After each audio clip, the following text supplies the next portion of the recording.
59 374 45 41 ਦੇ ਉੱਤੇ। ਇਹਨਾਂ ਸਾਰਿਆਂ ਦਾ ਬਹੁਤ ਬਹੁਤ ਧੰਨਵਾਦ। ਜੇਕਰ ਤੁਸੀਂ ਜਾਂ ਕੋਈ ਹੋਰ ਕਾਰੋਬਾਰ ਇਸ ਪ੍ਰੋਗਰਾਮ ਨੂੰ ਸਪਾਂਸਰ ਕਰਨਾ ਚਾਹੁੰਦੇ ਹੋ, ਸੰਪਰਕ ਕਰੋ ਨੰਬਰ 408 722 7698 ਦੇ ਉੱਤੇ। ਮਿੰਟੂ ਜੀ, ਖਬਰਾਂ ਦੇ ਉੱਤੇ ਨਜ਼ਰ ਬਣਾਉਣ ਦਾ ਸਿਲਸਿਲਾ ਕਰਦੇ ਸ਼ੁਰੂ। ਕਹਿੰਦੇ ਜੀਂਦ ਉਪ ਚੋਣ ਭਾਜਪਾ ਨੇ ਜਿੱਤੀ, ਸੂਰਜੇਵਾਲ ਹਾਰਿਆ। ਸੂਰਜੇਵਾਲ ਨਹੀਂ, ਸੂਰਜ ਵਾਂਗੂ ਇਹ ਸੀਟ ਜਿਹੜੀ ਆ ਭਖਾ ਦਿੱਤੀ ਸੀਗੀ, ਕਿਉਂਕਿ ਬਹੁਤ ਵੱਡਾ ਚਿਹਰਾ ਹੈ ਸੂਰਜੇਵਾਲ। ਜਿੱਦਾਂ ਕਹਿ ਲਈਏ ਕਿ ਰਾਹੁਲ ਗਾਂਧੀ ਦਾ ਰਾਈਟ ਹੈਂਡ ਆ, ਤੇ ਖੁਦ ਜਿੱਦਾਂ ਨਾਮਜ਼ਦਗੀ ਪਰਚਾ ਦਾਖਲ ਕਰਵਾਉਣ ਵੇਲੇ ਭੁਪਿੰਦਰ ਹੁੱਡਾ ਪਹੁੰਚਿਆ ਸੀਗਾ ਤੇ ਲੋਕਾਂ ਨੂੰ ਲੱਗਿਆ ਸੀਗਾ ਕਿ ਕਾਂਗਰਸ ਇੱਥੇ ਬਹੁਤ ਕੁਛ ਕਰ ਸਕਦੀ ਆ। ਤੇ ਭੁਪਿੰਦਰ ਸਿੰਘ ਹੁੱਡਾ ਨੂੰ ਉਧਰ ਭਾਰਤੀ ਜਨਤਾ ਪਾਰਟੀ ਵਾਲੇ ਮਿਲੇ ਹੀ, ਤੇ ਉੱਥੇ ਹਾਸੇ ਹਾਸੇ ਚ ਕਹਿਣ ਲੱਗੇ ਕਿ ਹੁੱਡਾ ਸਾਹਿਬ ਤੁਹਾਡਾ ਕੰਡਾ ਅਸੀਂ ਕੱਢ ਦੇਣਾ। ਉਹ ਕੰਡਾ ਫਿਰ ਮੇਰੇ ਖਿਆਲ ਦੇ ਨਾਲ ਦੂਸਰੇ ਪਾਸੋਂ ਨਿਕਲ ਗਿਆ। ਖੈਰ, ਇੱਕ ਇਸ ਸੀਟ ਦਾ ਰਿਕਾਰਡ ਆ ਜਿੰਨਾ ਕੁ ਮੈਨੂੰ ਪਤਾ, ਜੀਂਦ ਦੇ ਵਿੱਚ 1972 ਤੋਂ ਬਾਅਦ ਅੱਜ ਤੱਕ ਕੋਈ ਜਾਟ ਆਗੂ ਨਹੀਂ ਜਿੱਤ ਸਕਿਆ। ਇਹ ਰਿਕਾਰਡ ਆ। ਸੂਰਜੇਵਾਲਾ ਜਿਹੜਾ ਉਹ ਜਾਟ ਸਮੁਦਾਇ ਤੋਂ ਤਾਲੁਕ ਰੱਖਦਾ। ਇਹ ਰਿਕਾਰਡ ਜਿਹੜਾ ਇਹ ਅਟੁੱਟੀ ਰਹਿ ਗਿਆ, ਟੁੱਟਿਆ ਨਹੀਂ। ਉਮੀਦ ਬੜੀ ਸੀਗੀ ਕਿ ਕਾਂਗਰਸ ਕੁਛ ਕਰ ਦਊਗੀ, ਪਰ ਇਹਨਾਂ ਦੇ ਨਾਲੋਂ ਜ਼ਿਆਦਾ ਕੀਤਾ ਜਿਹੜੀ ਥੋੜਾ ਸਮਾਂ ਪਹਿਲਾਂ ਹੋਣੀ ਚਾਹੀਦੀ ਹੈ ਪਾਰਟੀ ਜਨ ਨਾਇਕ ਜਨਤਾ ਪਾਰਟੀ, ਯਾਨੀ ਜੋ ਐਨਐਲਓ ਦੇ ਵਿੱਚੋਂ ਟੁੱਟੀ ਆ। ਦਰਅਸਲ ਇਹ ਸੀਟ ਜਿਹੜੀ ਐਨਐਲਓ ਦੇ ਕੋਲ ਸੀ, ਐਨਐਲਓ ਜਿਹੜੀ ਆ ਉਹ ਪਛੜ ਗਈ ਆ ਹੁਣ ਬਹੁਤ ਬੁਰੀ ਤਰ੍ਹਾਂ। ਉਹਨਾਂ ਨੂੰ ਤੇ ਵੋਟਾਂ ਹੀ ਮੇਰੇ ਖਿਆਲ ਦੇ ਨਾਲ 3600-3700 ਮਿਲੀਆਂ ਜੀ। ਜਿਹੜੀ ਟੱਕਰ ਹੋਈ ਆ ਉਹ ਦਿਗਵਿਜੇ ਸਿੰਘ ਜਿਹੜਾ ਕਿ ਅਜੇ ਚੌਟਾਲਾ ਵਾਲਾ ਮੁੰਡਾ, ਔਰ ਜਿਹੜਾ ਇਹਨਾਂ ਦਾ ਇੱਕ ਭਾਰਤੀ ਜਨਤਾ ਪਾਰਟੀ ਦਾ ਉਮੀਦਵਾਰ ਸੀਗਾ, ਉਹਦੇ ਦਰਮਿਆਨ ਜ਼ਬਰਦਸਤ ਟੱਕਰ ਹੋਈ ਹੈ। ਤਾਂ ਕ੍ਰਿਸ਼ਨ ਮਿੱਡਾ ਜਿਹੜਾ ਭਾਰਤੀ ਜਨਤਾ ਪਾਰਟੀ ਦਾ ਸੀ ਉਹ ਲਗਭਗ 12,500 ਵੋਟ ਦੇ ਨਾਲ ਜਿੱਤ ਗਿਆ। ਤੀਸਰੇ ਨੰਬਰ ਤੇ ਰਿਹਾ ਸੂਰਜੇਵਾਲਾ, ਕਿ ਸੂਰਜੇਵਾਲਾ 900 ਵੋਟ ਤੇ ਬਚਿਆ ਨਹੀਂ ਤੇ ਇਹਦੀ ਵੀ ਜ਼ਮਾਨਤ ਜ਼ਬਤ ਹੋ ਜਾਣੀ ਸੀ ਦੂਜੇ ਉਮੀਦਵਾਰਾਂ। ਜ਼ਮਾਨਤ ਜ਼ਬਤ ਹੋਣੋਂ ਜਿਹੜੀ ਇਹਦੀ ਕਸਰ ਬਾਕੀ ਰਹੀ ਆ ਉਹ ਸਿਰਫ 900 ਵੋਟਾਂ ਦੀ ਰਹੀ ਆ। ਤਾਂ ਕੁੱਲ ਮਿਲਾ ਕੇ ਅਸੀਂ ਕਹਿ ਸਕਦੇ ਕਿ ਕਾਂਗਰਸ ਵਾਸਤੇ ਇਹ ਝਟਕਾ, ਕਿਉਂਕਿ ਇਹ ਦੁਬਾਰਾ ਸੱਤਾ ਦੇ ਵਿੱਚ ਵਾਪਸੀ ਦਾ ਸੁਪਨਾ ਦੇਖਦੇ ਪਏ ਸੀ। ਲੇਕਿਨ ਜਿਹੜੀ ਨਵੀਂ ਪਾਰਟੀ ਬਣੀ ਆ, ਜਿੱਦਾਂ ਅਜੇ ਚੌਟਾਲਾ ਦੇ ਮੁੰਡੇ ਨੇ ਉੱਥੇ ਪਰਫਾਰਮ ਕੀਤਾ, ਉਹਨਾਂ ਨੂੰ ਥੋੜੀ ਜਿਹੀ ਧੀਰਜ ਵੱਜ ਗਈ ਹੋਊਗੀ ਕਿ ਅਸੀਂ ਕੁਛ ਦਿਨ ਪਹਿਲਾਂ ਸ਼ੁਰੂਆਤ ਜਿਹੜੀ ਕੀਤੀ ਸੀ ਉਹਨੂੰ ਅੰਜਾਮ ਤੱਕ ਲਿਜਾ ਸਕਦੇ ਹਾਂ। ਪਰ ਜਿਵੇਂ ਭਾਰਤੀ ਜਨਤਾ ਪਾਰਟੀ ਨੇ ਇੱਥੇ ਸ਼ਗਨ ਮਨਾਇਆ ਤੇ ਜਸ਼ਨ ਮਨਾਇਆ, ਉਹ ਤੋਂ ਲੱਗਦਾ ਇਹੋ ਆ ਕਿ ਉਹ ਸੋਚ ਕੇ ਚੱਲਦੇ ਪਏ ਆ ਕਿ ਜੇ ਮੰਨ ਲਓ ਲੋਕ ਸਭਾ ਦੇ ਨਾਲ ਹੀ ਹਰਿਆਣੇ ਦਾ ਇਲੈਕਸ਼ਨ ਹੋ ਜਾਂਦਾ, ਕਿਉਂਕਿ 2019 ਦੇ ਵਿੱਚ ਅੰਤ 'ਚ ਇਹਨਾਂ ਦਾ ਇਲੈਕਸ਼ਨ ਹੋਣਾ, ਪਰ ਜੇ ਪਹਿਲਾਂ ਕਰਾ ਦਿੱਤਾ ਜਾਂਦਾ ਜਿੱਦਾਂ ਕਿ ਅਮਕਾਨ ਆ, ਤਾਂ ਫਿਰ ਉੱਥੇ ਭਾਰਤੀ ਜਨਤਾ ਪਾਰਟੀ ਨੂੰ ਜਿੱਦਾਂ ਕਮਜ਼ੋਰ ਸਮਝਿਆ ਜਾ ਰਿਹਾ, ਵਾਸਤਵਿਕਤਾ ਫਿਰ ਉਸ ਤੋਂ ਉਲਟ ਜਾਪਦੀ ਆ। ਜਿੱਦਾਂ ਅਜੇ ਸ਼ਗਨ ਮਨਾ ਰਹੇ ਆ, ਜਸ਼ਨ ਮਨਾ ਰਹੇ ਆ ਕਿ ਅਸੀਂ ਇੰਨੇ ਕਮਜ਼ੋਰ ਨਹੀਂ ਹੈ ਜਿੰਨਾ ਸਮਝਿਆ ਜਾ ਰਿਹਾ। ਖੈਰ, ਵਾਰੀ ਦਾ ਵੱਟਾ ਕਾਂਗਰਸ ਨੇ ਲਾਇਆ ਰਾਜਸਥਾਨ ਦੇ ਵਿੱਚ। ਉੱਥੇ ਵੀ ਇੱਕ ਵਿਧਾਨ ਸਭਾ ਦੀ ਸੀਟ ਦਾ ਉਪ ਇਲੈਕਸ਼ਨ ਸੀਗਾ, ਉੱਥੇ ਰਾਮਗੜ੍ਹ ਤੋਂ ਕਾਂਗਰਸ ਨੇ ਭਾਰਤੀ ਜਨਤਾ ਪਾਰਟੀ ਨੂੰ ਪਛਾੜ ਦਿੱਤਾ। ਸੋ ਵਾਰੀ ਦਾ ਵੱਟਾ ਉੱਥੇ ਲੈ ਗਿਆ। ਪਰ ਇਹ ਕਿਉਂਕਿ ਮੈਂਬਰ ਪਾਰਲੀਮੈਂਟ ਲਈ ਲੋਕ ਸਭਾ ਲਈ ਉਪ ਚੋਣ ਸੀ, ਉਹ ਵਿਧਾਨ ਸਭਾ ਲਈ ਸੀ, ਦੋਵਾਂ ਦਾ ਫਰਕ ਜ਼ਰੂਰ ਆ। ਪਰ ਸੂਰਜੇਵਾਲਾ ਜਿਹੜਾ ਉਹ ਬਹੁਤ ਵੱਡਾ ਨਾਮ ਸੀਗਾ ਜਿਹੜਾ ਇੱਥੇ ਸੂਰਜ ਵਾਂਗੂ ਡੁੱਬ ਗਿਆ। ਵੈਸੇ ਉਹ ਕੈਂਥਲ ਤੋਂ ਵਿਧਾਇਕ ਆ, ਪਰ ਫਿਰ ਕਿਸਮਤ ਅਜਮਾਉਣ ਆਇਆ ਸੀਗਾ ਮੈਂਬਰ ਪਾਰਲੀਮੈਂਟ ਦੇ ਉਪ ਇਲੈਕਸ਼ਨ ਵਾਸਤੇ, ਔਰ ਉਹ ਸੂਰਜੇਵਾਲਾ ਆਇਆ ਸੀਗਾ ਇੱਥੇ ਜਿਹਨੇ 2 ਵਾਰ ਓਮ ਪ੍ਰਕਾਸ਼ ਚੌਟਾਲਾ ਨੂੰ ਹਰਾਇਆ। ਤੇ ਬਹੁਤ ਵੱਡਾ ਨਾਮ ਸੀਗਾ ਜੋ ਵਹਿ ਗਿਆ, ਔਰ ਇਹ ਵਹਿਮ ਸੀਗਾ ਲੋਕਾਂ ਦੀਆਂ ਜਿਹੜੀਆਂ ਵੋਟਾਂ ਦਾ। ਉਹ ਲੋਕਾਂ ਦੀਆਂ ਵੋਟਾਂ ਜਿਹੜੀਆਂ ਉਹਨਾਂ ਦਾ ਵਹਿਮ ਭਾਰਤੀ ਜਨਤਾ ਪਾਰਟੀ ਵੱਲੋਂ ਵਹਿ ਗਿਆ। ਜੀ ਜੀ ਜੀ। ਅਗਲੀ ਮਿੰਟੂ ਜੀ ਖਬਰ ਤੇ ਨਜ਼ਰ ਮਾਰਦੇ ਹਾਂ। ਗੋਧਰਾ ਕਾਂਡ ਦਾ ਫੈਸਲਾ ਦੇਣ ਵਾਲੇ ਜੱਜ ਨੂੰ ਵੀ ਕਹਿੰਦੇ ਮਿਲਿਆ ਹੁਣ ਅਹੁਦਾ। ਇਹ ਤੇ ਦਸਤੂਰ ਜਿਹਾ ਹੀ ਚੱਲ ਪਿਆ ਸਾਡੇ ਭਾਰਤ ਦੇ ਵਿੱਚ। ਔਰ ਕਮਾਲ ਦੀ ਗੱਲ ਇਹ ਹੈ ਕਿ ਕਈ ਜੱਜ ਜਿੱਦਣ ਰਿਟਾਇਰ ਹੁੰਦੇ ਆ ਉਦਣ ਹੀ ਉਹਨਾਂ ਨੂੰ ਇੱਕ ਨਵਾਂ ਅਹੁਦਾ ਸਰਕਾਰ ਵੱਲੋਂ ਦੇ ਦਿੱਤਾ ਜਾਂਦਾ। ਤਾਂ ਇਹੀ ਸਮੱਸਿਆ, ਕਿਉਂਕਿ ਜੇ ਤੁਸੀਂ ਦੇਖੋਗੇ ਨਾ, RS ਲੋਢਾ ਜੀ ਦਾ ਇੱਕ ਸੁਜੈਸ਼ਨ ਸੀਗਾ, ਸੁਜੈਸਟ ਕੀਤਾ ਸੀਗਾ ਉਹਨਾਂ ਨੇ ਕਿ ਘੱਟੋ ਘੱਟ 2 ਸਾਲ ਤੱਕ ਕਿਸੇ ਵੀ ਰਿਟਾਇਰ ਜੱਜ ਨੂੰ ਸਰਕਾਰੀ ਅਹੁਦਾ ਨਹੀਂ ਲੈਣਾ ਚਾਹੀਦਾ। ਇਹ ਨੈਤਿਕਤਾ ਦਾ ਪੈਮਾਨਾ ਹੋਣਾ ਚਾਹੀਦਾ, ਨੈਤਿਕਤਾ ਦਾ ਲਿਹਾਜ਼ ਹੋਣਾ ਚਾਹੀਦਾ ਇਹਨਾਂ ਤੋਂ। ਕਿਉਂਕਿ ਨਿਆਂਇਕ ਪ੍ਰਬੰਧਕ ਚੋਂ ਜੇ ਕੋਈ ਜਾਂਦਾ ਰਿਟਾਇਰ ਜੱਜ, ਚਾਹੇ ਉਹ ਕੁਛ ਵੀ ਨਹੀਂ ਕਰਕੇ ਜਾਂਦਾ, ਪਰ ਜੇ ਅਗਲੇ ਦਿਨ ਹੀ ਉਹ ਕਿਸੇ ਸਰਕਾਰ ਦਾ, ਖਾਸ ਤੌਰ ਤੇ ਸੱਤਾਧਾਰੀਆਂ ਦਾ ਉਹ ਕੋਈ ਕੇਸ ਨਿਬੇੜ ਕੇ ਜਾਂਦਾ ਤੇ ਫਿਰ ਤੁਰੰਤ ਉਹਨਾਂ ਤੋਂ ਕੋਈ ਲਾਭ ਲੈ ਲੈਂਦਾ, ਤਾਂ ਉਹ ਸ਼ੱਕ ਦੇ ਦਾਇਰੇ 'ਚ ਆਉਂਦਾ। ਉਹ ਨਿਆਂਇਕ ਵਿਵਸਥਾ ਵਾਸਤੇ ਠੀਕ ਪ੍ਰਣਾਲੀ ਨਹੀਂ ਹੈ। ਤਾਂ ਇਸ ਤਰ੍ਹਾਂ ਦੀਆਂ ਹੋਰ ਵੀ ਕਈ ਸ਼ਖਸੀਅਤਾਂ ਨੇ ਜਿਨ੍ਹਾਂ ਨੇ ਅਹੁਦੇ ਠੁਕਰਾਏ ਵੀ ਆ ਔਰ ਇਹਨਾਂ ਅਹੁਦਿਆਂ ਦੀ ਆਲੋਚਨਾ ਵੀ ਕੀਤੀ ਹੈ ਜੋ ਰਿਟਾਇਰਮੈਂਟ ਤੋਂ ਬਾਅਦ ਤੁਰੰਤ ਵਸੂਲ ਕਰ ਲਏ ਜਾਂਦੇ ਆ। ਇਹ ਮਾਮਲਾ ਜਿਹੜਾ ਉਹ ਜੁੜਿਆ ਵਾ PR ਪਟੇਲ ਦੇ ਨਾਲ, ਜਿਨ੍ਹਾਂ ਨੇ ਗੋਧਰਾ ਕਾਂਡ ਦੇ ਦੋਸ਼ੀਆਂ ਨੂੰ ਫਾਂਸੀ ਦੀ ਸਜ਼ਾ ਦਿੱਤੀ ਸੀ। ਤਾਂ ਉਹ ਅੱਜ ਹੀ ਰਿਟਾਇਰ ਹੋਏ ਆ ਤੇ ਤੁਰੰਤ ਉਹਨਾਂ ਨੂੰ ਲਾਅ ਆਫਿਸਰ ਨਿਯੁਕਤ ਕਰ ਦਿੱਤਾ ਗਿਆ ਗੁਜਰਾਤ ਸਰਕਾਰ ਦੇ ਵਿੱਚ।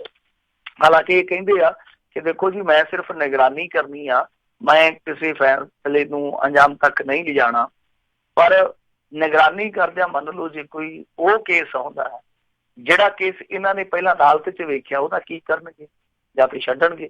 ਜਿਹੜਾ ਨੈਤਿਕਤਾ ਦਾ ਪੈਮਾਨਾ ਹੋਣਾ ਵੀ ਚਾਹੀਦਾ ਔਰ ਸਿਧਾਂਤਕ ਤੌਰ ਤੇ ਵੀ ਇਹ ਚੀਜ਼ ਲਾਗੂ ਹੋਣੀ ਚਾਹੀਦੀ ਹੈ, ਕਿਉਂਕਿ ਬਹੁਤ ਵੱਡੀ ਇੱਕ ਸਰਵਿਸ ਹੁੰਦੀ ਹੈ ਜੱਜ ਦੀ, ਲੌਂਗ ਟਰਮ ਜਿਹੜੀ ਉਹਦੀ ਸਰਵਿਸ ਹੈ, ਉਹਦੇ ਵਿੱਚ ਬਹੁਤ ਸਾਰੇ ਫੈਸਲੇ ਉਹਨੇ ਕੀਤੇ ਹੁੰਦੇ, ਬਹੁਤ ਸਾਰੇ ਕੇਸ ਜਿਹੜੇ ਆ ਉਹਨੇ ਵੇਖੇ ਹੁੰਦੇ ਆ। ਉਹਨਾਂ ਦੇ ਵਿੱਚੋਂ ਮੰਨ ਲਓ ਜੇ ਕੋਈ ਏਦਾਂ ਦਾ ਕੇਸ ਆਉਂਦਾ ਤਾਂ ਫਿਰ ਉਹਨੂੰ ਛੱਡਣਾ ਹੀ ਠੀਕ ਹੈ। ਵੈਸੇ ਤੇ ਜਿਹੜੇ ਅਰੁਣ ਜੇਤਲੀ ਆ 2012 ਦੇ ਵਿੱਚ ਇਹਨਾਂ ਨੇ ਇੱਕ ਵਾਰੀ ਬਿਆਨ ਦਿੱਤਾ ਸੀ ਜਦੋਂ ਇਹ ਆਪੋਜੀਸ਼ਨ 'ਚ ਹੁੰਦੇ ਸੀਗੇ ਕਿ ਜੱਜਾਂ ਨੂੰ ਇਸ ਤਰ੍ਹਾਂ ਅਹੁਦੇ ਆ ਜਿਹੜੇ ਉਹ ਪ੍ਰਵਾਨ ਨਹੀਂ ਕਰਨੇ ਚਾਹੀਦੇ।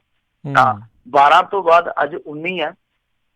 ਅਰੁਣ ਜੇਤਲੀ ਸਰਕਾਰ ਦੇ ਵਿੱਚ ਆ, ਮੰਤਰੀ ਮੰਡਲ ਦੇ ਵਿੱਚ ਆ, ਪਰ ਹੁਣ ਉਹ ਆਪਣੇ ਵਿਚਾਰ ਦੇ ਵਿੱਚ ਨਹੀਂ ਹੋਏਗਾ ਕਿਉਂਕਿ ਉਦੋਂ ਵਿਚਾਰ ਵੱਖਰਾ ਸੀ, ਕਿਉਂਕਿ ਉਦੋਂ ਉਹ ਆਪੋਜੀਸ਼ਨ ਦੇ ਵਿੱਚ ਸੀ। ਇਹੀ ਕਾਰਨ ਹੈ ਥੋੜੇ ਦਿਨ ਪਹਿਲਾਂ ਤੁਹਾਨੂੰ ਯਾਦ ਹੋਣਾ ਜਦੋਂ CBI ਦੇ ਪ੍ਰਮੁੱਖ ਨੂੰ ਉਤਾਰਿਆ ਗਿਆ ਸੀਗਾ 2-1 ਦੀ ਵੋਟਿੰਗ ਦੇ ਨਾਲ, ਤਾਂ ਉਸ ਸਮੇਂ ਜਿਹੜਾ ਚੀਫ ਜਸਟਿਸ ਆਫ ਇੰਡੀਆ ਦਾ ਪ੍ਰਤੀਨਿਧੀ ਸੀਗਾ ਉਹਨੂੰ ਰਿਟਾਇਰਮੈਂਟ ਤੋਂ ਪਹਿਲਾਂ ਹੀ ਇੱਕ ਅਹੁਦੇ ਦੀ ਪੇਸ਼ਕਸ਼ ਹੋ ਗਈ ਸੀ ਜੋ ਬਹੁਤ ਵੱਡਾ ਵਿਵਾਦ ਬਣ ਗਿਆ ਸੀ। ਬਾਅਦ ਦੇ ਵਿੱਚ ਉਹਨਾਂ ਨੇ ਇਹਦੇ ਤੋਂ ਖਹਿੜਾ ਛਡਾਇਆ ਸੀਗਾ। ਵੈਸੇ ਜੇ ਤੁਹਾਨੂੰ ਮੈਂ ਥੋੜਾ ਜਿਹਾ ਰਿਕਾਰਡ ਦੱਸਾਂ ਭਾਰਤੀ ਜੁਡੀਸ਼ਰੀ ਦਾ ਤਾਂ ਤੁਸੀਂ ਦੰਗ ਰਹਿ ਜਾਓਗੇ।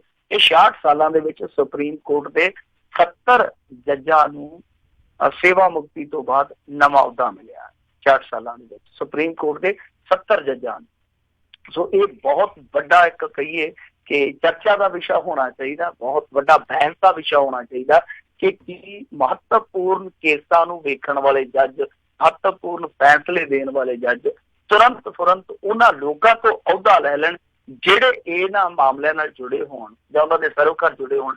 ਕੀ ਇਹ ਵਾਜਬ ਹੈ? ਕੀ ਇਹ ਠੀਕ ਆ? ਕੀ ਇਹ ਨੈਤਿਕਤਾ ਹੈ? ਸੋ ਇਹਦੇ ਤੇ ਬਹਿਸ ਹੋਣੀ ਚਾਹੀਦੀ। ਜੀ ਅਗਲੀ ਜਿਹੜੀ ਆਪਾਂ ਮਿੰਟੂ ਜੀ ਖਬਰ ਤੇ ਨਜ਼ਰ ਮਾਰਦੇ ਹਾਂ, ਕਹਿੰਦੇ ਚੋਣ ਉਮੀਦਵਾਰ ਨੂੰ ਹੁਣ ਇਸ਼ਤਿਹਾਰਾਂ ਰਾਹੀਂ ਦੱਸਣਾ ਪਊਗਾ ਉਹਨਾਂ ਦੇ ਆਪਣੇ ਅਪਰਾਧ। ਬਿਲਕੁਲ ਦੱਸਣੇ ਪੈਣਗੇ ਉਹਨਾਂ ਨੂੰ, ਕਿਉਂਕਿ ਸੁਪਰੀਮ ਕੋਰਟ ਦੇ ਵਿੱਚੋਂ ਇਹ ਡਾਇਰੈਕਸ਼ਨ ਹੋਈ ਸੀਗੀ ਥੋੜਾ ਸਮਾਂ ਪਹਿਲਾਂ ਕਿ ਭਾਈ ਜਿਹਨੇ ਵੀ ਇਲੈਕਸ਼ਨ ਲੜਨਾ ਤਾਂ ਉਹਨੂੰ ਆਪਣਾ ਜਿਹੜਾ ਪਰਫਾਰਮਾ ਭਰਨ ਵੇਲੇ ਇਹ ਡਿਕਲੇਅਰ ਕਰਨਾ ਪਊਗਾ ਕਿ ਉਹਦੇ ਤੇ ਕਿੰਨੇ ਕੇਸ ਅੰਡਰ ਟ੍ਰਾਇਲ ਆ, ਕਿੰਨੇ ਕੇਸ ਪੈਂਡਿੰਗ ਆ ਔਰ ਕਿੰਨੇ ਕੇਸਾਂ ਦੇ ਵਿੱਚੋਂ ਸਜ਼ਾ ਹੋਈ ਆ। ਔਰ ਬਾਅਦ ਦੇ ਵਿੱਚ ਉਹ ਜਿਹੜਾ ਉਮੀਦਵਾਰ ਆ ਉਹ ਸ਼ਾਇਦ ਮੇਰੇ ਖਿਆਲ ਦੇ ਨਾਲ ਇਹਨਾਂ ਨੇ ਦੱਸਿਆ ਸੀਗਾ ਕਿ 3 ਦਿਨ ਉਹ ਜਨਤਕ ਸੂਚਨਾ ਜਾਰੀ ਕਰੂਗਾ, ਮਤਲਬ ਕਿ ਇਸ਼ਤਿਹਾਰ ਦੇਊਗਾ। ਔਰ ਉਹਦੇ ਲਈ ਅੱਖਰਾਂ ਦਾ ਫੌਂਟ ਵੀ ਦੱਸਿਆ ਗਿਆ ਸੀਗਾ ਕਿ ਕਿੰਨਾ ਸਾਈਜ਼ ਹੋਣਾ ਚਾਹੀਦਾ, ਕਿੰਨੀ ਸਪੇਸ ਦੇ ਵਿੱਚ ਉਹ ਸਾਰਾ ਇਸ਼ਤਿਹਾਰ ਜਾਣਾ ਚਾਹੀਦਾ। ਮਤਲਬ ਕਿ ਪੂਰਾ ਸਿੱਕੇਬੰਦ ਕੰਮ ਕੀਤਾ ਕੋਰਟ ਨੇ। ਤੇ ਨਾਲ ਇਹ ਕਿਹਾ ਕਿ ਜਿਹੜਾ ਵੀ ਉਮੀਦਵਾਰ ਕਿਸੇ ਪਾਰਟੀ ਨੂੰ ਤਾਲੁਕ ਰੱਖਦਾ, ਮਤਲਬ ਕਿ ਆਜ਼ਾਦ ਤੇ ਵੱਖਰਾ ਹੋਇਆ, ਜਿਹੜਾ ਵੀ ਉਮੀਦਵਾਰ ਕਿਸੇ ਪਾਰਟੀ ਨੂੰ ਤਾਲੁਕ ਰੱਖਦਾ ਤਾਂ ਉਹ ਤੁਰੰਤ ਪਾਰਟੀ ਨੂੰ ਸੂਚਿਤ ਕਰੂਗਾ ਪਰ ਪਾਰਟੀ ਆਪਣੀ ਵੈਬਸਾਈਟ ਤੇ ਵੀ ਆਪਣੇ ਉਮੀਦਵਾਰਾਂ ਦੀ ਸੂਚੀ ਦੇ ਵਿੱਚ ਉਹਦੇ ਅਪਰਾਧ ਤੇ ਉਹਦੀ ਸਜ਼ਾ ਦਾ ਬਿਊਰਾ ਦਿਓ। ਸੋ ਇਹ ਡਾਇਰੈਕਸ਼ਨ ਸੀਗੀ ਜੋ ਅੱਜ ਪੰਜਾਬ ਦੇ ਵਿੱਚ ਵੀ ਜੋ ਸਟੇਟ ਚੋਣ ਕਮਿਸ਼ਨ ਅਧਿਕਾਰੀ ਆ ਉਹਨੇ ਵੀ ਸਾਰੀਆਂ ਚੀਜ਼ਾਂ ਜਿਹੜੀਆਂ ਉਹ ਛਾਣ ਕੇ ਦੱਸ ਦਿੱਤੀਆਂ ਕਿ ਇਹ ਭਾਈ ਹੁਣ ਜ਼ਰੂਰੀ ਹੋਊਗਾ। ਮੇਰੇ ਖਿਆਲ ਦੇ ਨਾਲ ਠੀਕ ਆ, ਵਿਵਸਥਾ ਇਸ ਤਰ੍ਹਾਂ ਦੀ ਹੋਣੀ ਚਾਹੀਦੀ ਹੈ, ਪ੍ਰਬੰਧ ਇਸ ਤਰ੍ਹਾਂ ਦਾ ਹੋਣਾ ਚਾਹੀਦਾ ਕਿ ਘੱਟੋ ਘੱਟ ਲੋਕਾਂ ਨੂੰ ਪਤਾ ਲੱਗੇ ਕਿ ਜਿਹੜੇ ਇਹਨੂੰ ਵੋਟ ਪਾਉਣ ਜਾ ਰਹੇ ਆ ਉਸ ਬੰਦੇ ਦਾ ਪਿਛੋਕੜ ਕੀ, ਕਿਰਦਾਰ ਕੀ ਹੈ। ਵੈਸੇ ਸਾਡੇ ਲੋਕ ਇਹਨਾਂ ਚੀਜ਼ਾਂ ਨੂੰ ਘੱਟ ਵਹਿੰਦੇ ਆ, ਉੱਥੇ ਕਈ ਵਾਰ 2-4 ਜਣੇ ਰਲ ਕੇ ਨਿਕਲਦੇ ਆ ਤੇ ਵੇਖ ਲੈਂਦੇ ਆ ਕਿ ਕਿਹਨੇ ਜਿੱਤਣਾ, ਥੋੜੀ ਜਿਹੀ ਜਿਹਦੀ ਸੰਭਾਵਨਾ ਜ਼ਿਆਦਾ ਹੁੰਦੀ ਆ ਕਈ ਵਾਰ ਉਧਰ ਹੀ ਆਪਣਾ ਰੁਖ ਕਰ ਲੈਂਦੇ ਆ। ਕਈ ਵਾਰ ਜਿਹੜੀਆਂ ਗਰਜ਼ਾਂ ਹੁੰਦੀਆਂ ਨੇ ਉਹ ਬੰਦੇ ਨੂੰ ਉਡਾ ਕੇ ਉਧਰ ਨੂੰ ਲੈ ਜਾਂਦੀਆਂ। ਤਾਂ ਇਹਦਾ ਪ੍ਰਚਾਰ ਵੀ ਹੋਣਾ ਚਾਹੀਦਾ, ਇਹਦਾ ਪ੍ਰਸਾਰ ਵੀ ਹੋਣਾ ਚਾਹੀਦਾ ਤਾਂ ਕਿ ਲੋਕਾਂ ਨੂੰ ਪਤਾ ਲੱਗੇ ਕਿ ਜ਼ਰੂਰੀ ਆ। ਔਰ ਜਿਹੜਾ ਕੋਈ ਬੰਦਾ ਇਸ ਤਰ੍ਹਾਂ ਦੀ ਸੂਚਨਾ ਨਹੀਂ ਜਾਰੀ ਕਰਦਾ, ਨਹੀਂ ਜਨਤਕ ਕਰਦਾ ਤੇ ਉਹਦੇ ਤੇ ਵੀ ਕਾਰਵਾਈ ਹੋਣੀ ਚਾਹੀਦੀ ਆ। ਪਰ ਰੌਲਾ ਇੱਕ ਹੋਰ ਵੀ ਆ ਜੋ ਮੈਂ ਜਾਤੀ ਤੌਰ ਤੇ ਚੀਜ਼ ਦੇਖਦਾ ਕਿ ਦੇਖੋ ਇਸ ਤਰ੍ਹਾਂ ਦੇ ਬੰਦਿਆਂ ਦੀ ਬਹੁਤਾਤ ਆ। ਅੱਜ 33% ਸਾਡੀ ਜਿਹੜੀ ਅਸੈਂਬਲੀ ਆ ਉਹ ਦਾਗੀਆਂ ਦੀ ਆ, ਮਤਲਬ ਕਿ ਕੇਸਾਂ ਵਾਲਿਆਂ ਦੀ ਆ, ਕਿਸੇ ਤੇ ਕੋਈ ਕੇਸ ਚੱਲਦਾ ਕਿਸੇ ਤੇ ਬਲਾਤਕਾਰ ਦਾ, ਕਿਸੇ ਤੇ ਫਰੌਤੀ ਦਾ ਕੇਸ ਚੱਲਦਾ, ਕਿਸੇ ਤੇ ਕਤਲ ਦਾ ਕੇਸ ਚੱਲਦਾ। ਮਤਲਬ ਕਿ ਸੰਗੀਨ ਤੋਂ ਸੰਗੀਨ, ਗੰਭੀਰ ਤੋਂ ਗੰਭੀਰ ਅਪਰਾਧ ਇਹਨਾਂ ਲੋਕਾਂ ਨੇ ਕੀਤਾ ਹੁੰਦਾ। ਤਾਂ ਇਹ ਇੱਕ ਸਮੱਸਿਆ ਹੈ ਭਾਰਤੀ ਜਨਤਾ ਵਾਸਤੇ ਕਿ ਦੇਖੋ ਉਹਨਾਂ ਨੇ ਰੁਖ ਦੇਖਣਾ ਹੁੰਦਾ ਕਿ ਕਿਹੜੇ ਪਾਸੇ ਹਵਾ ਜਿਹੜੀ ਚੱਲਦੀ ਪਈ ਆ। ਅਸੀਂ ਦੇਖਿਆ ਹੋਊਗਾ ਹੇਠਲੇ ਪੱਧਰ ਤੇ ਤੁਸੀਂ ਜਾਇਓ, ਵੋਟਰ ਹਵਾ ਦਾ ਰੁਖ ਵੇਂਦਾ, ਤਾਂ ਜਦੋਂ ਹਵਾ ਦਾ ਰੁਖ ਵੇਂਦਾ ਤਾਂ ਉਹ ਜਿੱਤਣ ਵਾਲੇ ਦੀ ਜਿਹੜੀ ਸੰਭਾਵਨਾ ਹੈ ਉਹ 2/4 ਦੀ ਹੁੰਦੀ ਆ। ਮਤਲਬ ਕਿ 18 ਜਣੇ ਖੜੇ ਆ ਤੁਹਾਡੇ ਹਲਕੇ ਚੋਂ, ਸੰਭਾਵਨਾ ਜਿਹੜੀ ਉਹ 2/4 ਦੀ ਹੁੰਦੀ ਆ। ਤਾਂ ਬਦਕਿਸਮਤੀ ਇਹ ਆ ਕਿ ਜਿਹੜੇ 2-4 ਹੁੰਦੇ ਆ ਉਹ ਛੰਡੇ ਫੁੰਕੇ ਹੁੰਦੇ ਆ ਜ਼ਿਆਦਾ। ਕੋਈ ਉਹਨਾਂ ਚੋਂ ਇੱਕ ਸ਼ਰੀਫ ਨਿਕਲ ਆਵੇ ਤੇ ਚੰਗੇ ਭਾਗ ਆ, ਨਹੀਂ ਤੇ ਉਹ ਸਿਰੇ ਤੋਂ ਸਿਰਾ ਛੰਡਿਆ ਫੂਕਿਆ ਹੁੰਦਾ। ਤਾਂ ਬਦਕਿਸਮਤੀ ਬਣ ਜਾਂਦੀ ਹੈ ਜਨਤਾ ਦੀ ਤੇ ਉਹਨਾਂ ਛੰਡਿਆ ਫੂਕਿਆਂ ਚੋਂ ਕਈ ਵਾਰ ਤੁਹਾਨੂੰ ਚੁਣਨਾ ਪਏ। ਪਰ ਇਹ ਮੇਰੇ ਖਿਆਲ ਦੇ ਨਾਲ ਇਸ ਦੇਸ਼ ਦੀ ਤਰਾਸਦੀ ਆ ਕਿ ਅਪਰਾਧ ਤੋਂ ਮੁਕਤ ਨਹੀਂ ਹੋ ਰਹੀ ਰਾਜਨੀਤੀ, ਬਲਕਿ ਰਾਜਨੀਤੀ ਲਈ ਕੁਝ ਇਹੋ ਜਿਹੀਆਂ ਸ਼ਰਤਾਂ ਤੈਅ ਕੀਤੀਆਂ ਜਾ ਰਹੀਆਂ ਕਿ ਤੁਸੀਂ ਅਪਰਾਧ ਜਗਤ ਦੇ ਵਿੱਚੋਂ ਆ ਸਕਦੇ ਹੋ, ਕੋਈ ਸਮੱਸਿਆ ਨਹੀਂ, ਪਰ ਡੰਕੇ ਦੀ ਚੋਟ ਤੇ ਕਹਿਣਾ ਪਊਗਾ ਕਿ ਅਸੀਂ ਫਲਾਫਲਾ ਕੰਮ ਕਰਕੇ ਆਏ ਭਾਈ ਵੋਟ ਦੇ ਦਿਓ। ਜੀ ਜੀ ਜੀ ਅਗਲੀ ਜਿਹੜੀ ਖਬਰ ਉਸ ਦੇ ਉੱਤੇ ਨਜ਼ਰ ਮਾਰੀਏ, ਅਕਾਲੀ ਭਾਜਪਾ ਦੇ ਵਿੱਚ ਕਹਿੰਦੇ ਜਿਹੜੀ ਤਰੇੜ ਆ ਉਹ ਹੋਰ ਵੀ ਗਹਿਰੀ ਹੋਈ ਆ। ਦੇਖੋ ਇਹ ਗਹਿਰੀ ਇਸ ਕਰਕੇ ਹੋਈ ਆ ਕਿ ਅੱਜ NDA ਦੀ ਮੀਟਿੰਗ ਸੀਗੀ, ਕਿਉਂਕਿ ਬਜਟ ਸੈਸ਼ਨ ਸ਼ੁਰੂ ਹੋਇਆ, ਅੱਜ ਰਾਸ਼ਟਰਪਤੀ ਦਾ ਭਾਸ਼ਣ ਸੀਗਾ। ਤਾਂ ਉਸ ਮੀਟਿੰਗ ਦੇ ਵਿੱਚ ਅਕਾਲੀ ਦਲ ਵਾਲੇ ਗੈਰ ਹਾਜ਼ਰ ਰਹੇ ਆ। ਹਾਲਾਂਕਿ ਪ੍ਰੇਮ ਸਿੰਘ ਚੰਦੂਮਾਜਰੇ ਬਾਰੇ ਇਹਨਾਂ ਦੇ ਇੱਕ ਸੱਜਣ ਨਰਿੰਦਰ ਤੋਮਰ ਜੀ ਕਹਿ ਰਹੇ ਸੀ ਭਾਰਤੀ ਜਨਤਾ ਪਾਰਟੀ ਵਾਲੇ ਕਿ ਉਹ ਆਏ ਸੀਗੇ ਜੀ ਮੀਟਿੰਗ ਦੇ ਵਿੱਚ, ਫਿਰ ਉਹਨਾਂ ਨੂੰ ਕੋਈ ਕੰਮ ਜਿਹਾ ਪੈ ਗਿਆ ਤੇ ਉਹ ਵਾਪਸ ਚਲੇ ਗਏ ਆ। ਪਰ ਇਹ ਸਿਰਫ ਪਰਦਾਪੋਸ਼ੀ ਹੋ ਰਹੀ ਹੈ। ਸੱਚਾਈ ਇਹ ਆ ਕਿ ਇਸ ਸਮੇਂ ਅਕਾਲੀ ਤੇ ਭਾਰਤੀ ਜਨਤਾ ਪਾਰਟੀ ਵਾਲੇ ਆ ਜਿਹੜੇ ਉਹ ਆਮੋ ਸਾਹਮਣੇ ਆ ਗਏ, ਕਿਉਂਕਿ ਜਿੱਦਾਂ ਆਪਾਂ ਕੱਲ ਵੀ ਵਿਚਾਰ ਕੀਤੀ ਸੀਗੀ ਕਿ ਇਹਨਾਂ ਨੇ ਸਿੱਧੇ ਤੌਰ ਤੇ ਅਟੈਕ ਕੀਤਾ ਕਿ ਸਾਡੇ ਧਾਰਮਿਕ ਮਾਮਲਿਆਂ ਦੇ ਵਿੱਚ ਭਾਰਤੀ ਜਨਤਾ ਪਾਰਟੀ ਦਖਲ ਦਿੰਦੀ ਆ। ਫਿਰ ਉਹਨਾਂ ਨੇ ਇੱਕ ਬਕਾਇਦਾ RSS ਵਾਲਿਆਂ ਨੇ ਪ੍ਰੈਸ ਰਿਲੀਜ਼ ਜਾਰੀ ਕਰ ਦਿੱਤਾ ਸੀਗਾ ਕਿ ਪ੍ਰੈਸ ਰਿਲੀਜ਼ ਜਾਰੀ ਕਰਕੇ ਉਹਨਾਂ ਨੇ ਕਿਹਾ ਸੀਗਾ ਕਿ ਧਾਰਮਿਕ ਸੇਵਾ ਦੇ ਵਿੱਚ ਇਕੱਲਾ ਤੁਹਾਡਾ ਹੀ ਅਖਤਿਆਰ ਨਹੀਂ ਹੈ, ਇਕੱਲਾ ਤੁਹਾਡਾ ਹੀ ਹੱਕ ਨਹੀਂ ਹੈ, ਸਿੱਖ ਹੋਰ ਵੀ ਹੈ। ਮਤਲਬ ਕਿ ਇਹਨਾਂ ਦਾ ਜਿਹੜਾ ਪੰਥਕ ਰੁਤਬਾ ਹੈ ਸਿੱਧੇ ਤੌਰ ਤੇ RSS ਨੇ ਉਹਨੂੰ ਚੈਲੰਜ ਕਰ ਦਿੱਤਾ। ਤਾਂ ਅੱਜ ਫਿਰ ਇਹ ਕੁੜੱਤਣ, ਇਹ ਕਸ਼ੀਦਗੀ ਆ ਜਿਹੜੀ ਉਹ ਥੋੜੀ ਹੋਰ ਵੱਧ ਗਈ। ਇਹਨਾਂ ਨੇ ਉਸ ਮੀਟਿੰਗ ਦਾ ਬਾਈਕਾਟ ਕਰ ਦਿੱਤਾ। ਹਾਲਾਂਕਿ ਖੁੱਲੇ ਰੂਪ ਤੇ ਨਹੀਂ ਕਹਿ ਰਹੇ ਕਿ ਬਾਈਕਾਟ ਕੀਤਾ, ਪਰ ਦਬੀ ਜ਼ੁਬਾਨ ਨਾਲ ਕਹਿੰਦੇ ਆ ਕਿ ਜਦੋਂ ਤੱਕ ਇਹ ਦਖਲ ਬੰਦ ਨਹੀਂ ਹੁੰਦਾ, ਜਿਹੜਾ ਕਿ ਕਿਸੇ ਸਮੇਂ ਅੰਗਰੇਜ਼ਾਂ ਨੇ ਵੀ ਨਹੀਂ ਕੀਤਾ। ਲੋਕ ਮਤਲਬ ਕਿ ਉਹਨਾਂ ਨੂੰ ਤੁਲਨਾਤਮਕ ਤੌਰ ਤੇ ਅੰਗਰੇਜ਼ਾਂ ਨਾਲੋਂ ਵੀ ਭੈੜੇ ਦੱਸ ਰਹੇ ਆ ਸਿਰਸਾ ਵਰਗੇ। ਉਹ ਕਹਿੰਦੇ ਆ ਕਿ ਜੋ ਦਖਲ ਅੰਗਰੇਜ਼ਾਂ ਨੇ ਵੀ ਨਹੀਂ ਦਿੱਤਾ ਗੁਰੂ ਘਰਾਂ ਦੇ ਪ੍ਰਬੰਧ ਦੇ ਵਿੱਚ, ਉਹ ਇਹ ਕਰਦੇ ਪਏ ਆ। ਜਦੋਂ ਤੱਕ ਇਹ ਮਾਮਲਾ ਨਹੀਂ ਨਿਬੜਦਾ ਉਦੋਂ ਤੱਕ ਇਹ ਸਾਰੀਆਂ ਚੀਜ਼ਾਂ ਜਿਹੜੀਆਂ ਜਿਉਂਦੀਆਂ ਤੇ ਉਹ ਬਣੀਆਂ ਰਹਿਣਗੀਆਂ। ਤਾਂ ਹੁਣੇ ਸੁਣਨ ਦੇ ਵਿੱਚ ਇਹ ਆਇਆ, ਪਤਾ ਨਹੀਂ ਹੁਣ ਸੱਚਾਈ ਕਿੰਨੀ ਕੁ ਆ, ਕਿ ਸੁਖਬੀਰ ਸਿੰਘ ਬਾਦਲ ਨੇ ਇਸ ਮਹੱਤਵਪੂਰਨ ਮੁੱਦੇ ਤੇ ਕੋਰ ਕਮੇਟੀ ਦੀ ਬੈਠਕ ਬੁਲਾ ਲਈ ਆ। 3 ਤਰੀਕ ਨੂੰ ਇਹ ਕੋਰ ਕਮੇਟੀ ਦੀ ਮੀਟਿੰਗ ਹੋਊਗੀ। ਤਾਂ ਲੱਗਦਾ ਇਹ ਆ ਕਿ ਅੰਤਮ ਨਿਰਣਾ ਜਿਹੜਾ ਅਕਾਲੀ ਦਲ ਫਿਰ ਉੱਥੇ ਕਰੇਗਾ। ਅੰਤਮ ਨਿਰਣਾ ਇਹੀ ਹੋ ਸਕਦਾ ਕਿ ਜਾਂ ਤੇ ਇਹਨਾਂ ਦੇ ਨਾਲ ਚੱਲਿਆ ਜਾਵੇ ਜਾਂ ਫਿਰ ਰਿਸ਼ਤਾ ਤੋੜ ਲਿਆ ਜਾਵੇ। ਤੇ ਜੇ ਮੰਨ ਲਓ ਰਿਸ਼ਤਾ ਤੋੜਨ ਦੀ ਨੌਬਤ ਆਉਂਦੀ ਆ ਤੇ ਸਭ ਤੋਂ ਪਹਿਲਾਂ ਫਿਰ ਪਟਾਕਾ ਇਹ ਪਊਗਾ ਕਿ ਬੀਬਾ ਹਰਸਿਮਰਤ ਕੌਰ ਬਾਦਲ ਜਿਹੜੀ ਆ ਉਹ ਅਸਤੀਫਾ ਦੇਊਗੀ। ਮਤਲਬ ਕਿ ਸਾਰਾ ਕੁਛ ਕਰ ਕਰਾ ਕੇ ਅੰਤ ਦੇ ਵਿੱਚ ਫਿਰ ਇੱਕ ਬਹਾਨਾ ਮਿਲੂਗਾ, ਉਹ ਕਹਿ ਦੇਣਗੇ ਕਿ ਆਹ ਦੇਖੋ ਜੀ ਅਸੀਂ ਸਿੱਖੀ ਮਸਲਿਆਂ ਤੇ ਇੰਨੇ ਗੰਭੀਰ ਆ ਕਿ ਅਸੀਂ ਆਪਣਾ ਅਹੁਦਾ ਵੀ ਤਿਆਗ ਲਿਆ। ਸੋ ਇਹ ਸਾਰਾ ਕੁਛ ਹੈ ਜਿਹੜਾ ਉਹ ਧਾਰਮਿਕ ਮੁੱਦਿਆਂ ਨਾਲ ਤੇ ਜੋੜਿਆ ਜਾ ਰਿਹਾ, ਪਰ ਇਹਦਾ ਅਸਲ ਕਾਰਨ ਹੈ ਜਿਹੜੀ ਇਹਦੀ ਵਜ੍ਹਾ ਜਿਹੜੀ ਇਸ ਸਾਰੇ ਪਾਟਕ ਦੀ, ਉਹ ਕਿਤੇ ਨਾ ਕਿਤੇ ਸਿਆਸਤ ਦੇ ਵਿੱਚ ਜੁੜੀ ਹੈ। ਤਾਂ ਦੋਨੇ ਪਾਰਟੀਆਂ ਜਿਹੜੀਆਂ ਉਹ ਇੱਕ ਦੂਜੇ ਨੂੰ ਬੋਝ ਸਮਝਦੀਆਂ ਆਪਣੇ ਤੇ, ਤਾਂ ਉਹ ਬੋਝ ਜਿਹੜਾ ਉਹ ਲਾਉਣ ਦਾ ਇੱਕ ਤਰੀਕਾ ਲੱਭਦੀਆਂ ਦੋਨੇ ਪਾਰਟੀਆਂ ਕਿ ਕਿਸੇ ਤਰੀਕੇ ਨਾਲ ਅਸੀਂ ਇੱਕ ਦੂਜੇ ਤੋਂ ਖਹਿੜਾ ਛਡਾ ਲਈਏ। ਤਾਂ ਖਹਿੜਾ ਕੌਣ ਛਡਾਉਂਦਾ ਕਿਹੜਾ ਛੱਡਦਾ ਇਹ ਤਾਂ ਬਾਅਦ ਦੀ ਗੱਲ ਹੈ, ਪਰ ਇਹਨਾਂ ਦਾ ਕਮਸਾਨ ਵੇਖ ਕੇ ਦੂਸਰੇ ਬਹੁਤ ਚਟਕਾਰੇ ਲੈ ਰਹੇ ਜੀ। ਤੇ ਜਿਹੜੇ ਸਿਰਸੇ ਹੁਣੇ ਬਿਆਨ ਦੇ ਰਹੇ ਉਹ ਭਾਜਪਾ ਵੱਲੋਂ ਹੀ MLA ਰਹੇ ਨੇ, ਮਨਜਿੰਦਰ ਸਿੰਘ ਸਿਰਸਾ ਜੀ। ਹਾਂਜੀ, ਨਹੀਂ ਉਹ ਹੈਗੇ ਸਿਟਿੰਗ MLA ਆ। ਤੇ ਆਪਣੀ ਪਾਰਟੀ ਹੁਣ ਕਿਹੜੀ ਪਾਰਟੀ ਹੈ ਇਹਨਾਂ ਦੀ, ਹੁਣ ਇਹ ਨਹੀਂ ਸਮਝ ਆਉਂਦਾ ਵੀ ਅਕਾਲੀ ਦਲ ਨੇ ਆ ਕੇ ਕਿ ਭਾਜਪਾ ਵਾਲੇ ਨੇ। ਨਹੀਂ ਉਹ ਤੇ ਉਹ ਦੇਖੋ ਸਾਂਝੇ ਮਿੰਜੇ ਜਿਹੀ ਆ, ਮੁੱਢਲੀ ਮੈਂਬਰਸ਼ਿਪ ਤੇ ਉਹਨਾਂ ਕੋਲ ਅਕਾਲੀ ਦਲ ਦੀ ਆ ਨਾ। ਵੈਸੇ ਤੇ ਉਹ ਉੱਥੇ ਦਿੱਲੀ ਕਮੇਟੀ ਦੇ ਵੀ ਅਹੁਦੇਦਾਰ ਆ, ਅਕਾਲੀ ਦਲ ਦੇ ਵੀ ਅਹੁਦੇਦਾਰ, ਪਰ ਜਿਹੜੀ ਚੋਣ ਲੜੀ ਸੀ ਉਹ ਉਹਨਾਂ ਨੇ ਭਾਰਤੀ ਜਨਤਾ ਪਾਰਟੀ ਦੇ ਚੋਣ ਨਿਸ਼ਾਨ ਤੇ ਲੜੀ ਸੀ।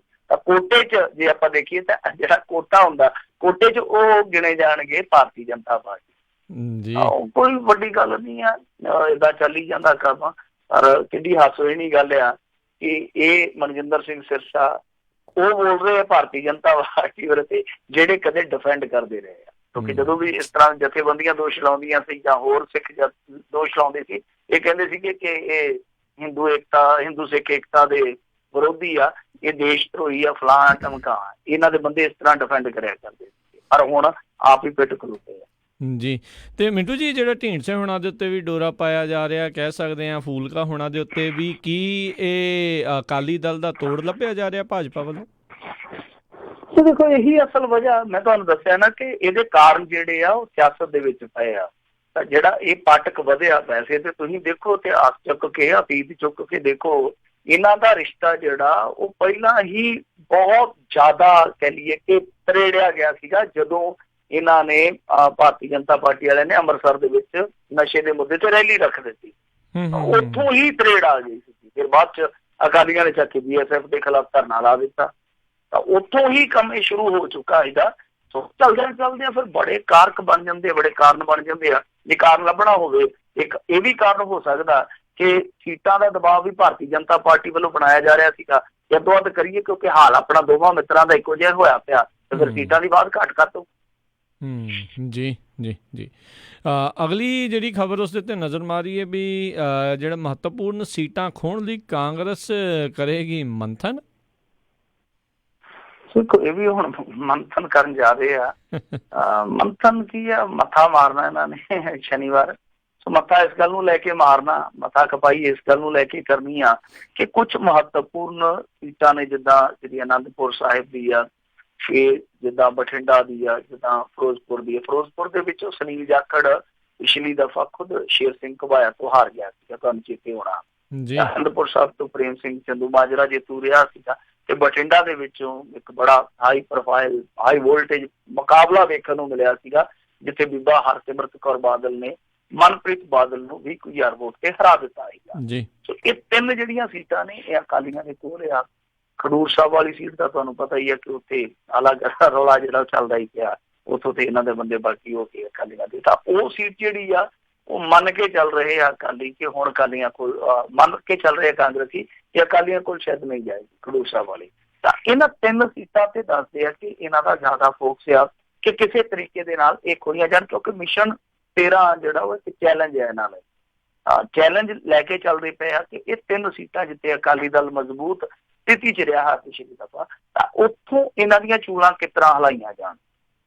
ਤਾਂ ਹੁਣ ਇਹ ਮੰਥਨ ਕਰਨਗੇ, ਮੱਥਾ ਖਪਾਈ ਕਰਨਗੇ। ਸ਼ਨੀਵਾਰ ਦੱਸਦੇ ਆ ਕਿ ਮੀਟਿੰਗ ਰੱਖੀ ਗਈ ਆ। ਕੀ ਇਹ ਪੈਂਤੜਾ ਅਪਣਾਉਂਦੇ ਆ, ਕੀ ਇਹ ਹਿਕਮਤੇ ਅਮਲੀ ਰੱਖਦੇ, ਉਹ ਤੇ ਬਾਅਦ ਦੀ ਗੱਲ ਆ। ਪਰ ਮੇਰੇ ਖਿਆਲ ਦੇ ਨਾਲ ਜਿਹੜਾ ਇਹਨਾਂ ਦਾ ਸਾਰਾ ਫੰਡਾ, ਜੇ ਆਪਾਂ ਦੇਖੀਏ ਇਹਨੂੰ ਸਿਆਸੀ ਕੂਟਨੀਤੀ ਦੇ ਲਿਹਾਜ਼ ਦੇ ਨਾਲ, ਤੇ ਲੱਗਦਾ ਇਉਂ ਆ ਕਿ ਬਠਿੰਡਾ ਸੀਟ ਤੇ ਇਹਨਾਂ ਦੀ ਅੱਖ ਜ਼ਿਆਦਾ ਰਹੇ, ਕਿਉਂਕਿ ਦੂਜੀਆਂ ਦੋਨੇ ਜਿੱਦਾਂ ਹੁਣ ਫਿਰੋਜ਼ਪੁਰ ਹੈ, ਫਿਰੋਜ਼ਪੁਰ ਦੇ ਸਮੀਕਰਨ ਟੋਟਲੀ ਬਦਲ ਚੁੱਕੇ ਆ ਪਿਛਲੀ ਵਾਰੀ ਦੇ ਨਾਲ। ਅਨੰਦਪੁਰ ਸਾਹਿਬ ਦੇ ਵਿੱਚ ਵੀ ਬਦਲ ਚੁੱਕਿਆ। ਰੌਲਾ ਬਠਿੰਡੇ ਦਾ ਪਊਗਾ। ਤਾਂ ਬਠਿੰਡੇ 'ਚ ਚਾਹੇ ਬੀਬਾ ਹਰਸਿਮਰਤ ਕੌਰ ਬਾਦਲ ਹੋਵੇ, ਚਾਹੇ ਸੁਖਬੀਰ ਬਾਦਲ ਹੋਵੇ, ਜਾਂ ਕੋਈ ਹੋਰ ਬਾਦਲ ਆ ਜਾਵੇ ਇਹਨਾਂ ਦੇ ਟੱਬਰ ਦਾ ਜੀ, ਤਾਂ ਜਦੋਂ ਉਹ ਆ ਕੇ ਇਲੈਕਸ਼ਨ ਲੜੂਗਾ ਤੇ ਉਹ ਇਹਨਾਂ ਦੀ ਮੁੱਛ ਦਾ ਸਵਾਲ ਬਣ ਜਾਣਾ, ਵਕਾਰ ਦਾ ਸਵਾਲ ਬਣ ਜਾਣਾ ਬਾਦਲ ਪਰਿਵਾਰ ਵਾਸਤੇ।